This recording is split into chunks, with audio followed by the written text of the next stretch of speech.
Reverend Abhishith Rajaiah గారు, వారి సత్యమణి నిర్మల అమ్మగారు ఇద్దరు కూడా వేదిక మీదకి వస్తూ ఉండగా అందరూ కూడా చప్పట్లు కొట్టి వారిని ఆహ్వానిద్దాం. దగ్గరగా తొలగించి శాపాన్ని విరచి భూలోకం వచ్చారయ్యా, మానవుని రక్షించి పరలోకం చేత సిలువను మోసారయ్యా, పాపాన్ని తొలగించి శాపాన్ని విరచి భూలోకం వచ్చారయ్యా. చప్పట్లు కొట్టి దైవజనులను మనం ఆహ్వానిద్దాం.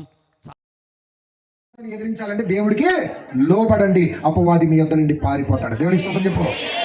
ఒకే ఒక మాట, నీకు ఏ శోధన వచ్చినా నీలో ఉన్న పరిశుద్ధాత్మతో మాట్లాడు తప్ప నీ సొంత ఆలోచనలకు తావివ్వద్దు. ఆ గొప్ప కార్యాలంటే మీరు చూస్తారు. నేను ఒకప్పుడు భయంకరమైన వ్యసనాలతో ఉన్నవాడిని. ఈరోజు రాష్ట్రాలు తిరుగుతున్నానంటే నాలో దేవుని శక్తి కార్యాలు, బలహీనతలందు నన్ను బలపరచు దేవుడు నమ్ముతూ ఉన్నాడు. పచ్చిక గల చోట్ల మనం ఉంటున్నాం. ఎందుకంటే ఆయన కొరకు సేవ చేయాలని, ఆయన కొరకు సాక్షిగా ఉండాలని. హల్లెలూయా. హలో క్రీస్తు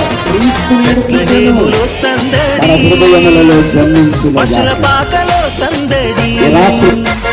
శ్రీ యేసు పుట్టాడని, మహారాజు పుట్టాడని, బెత్లెహేములో సందడి పశుల పాక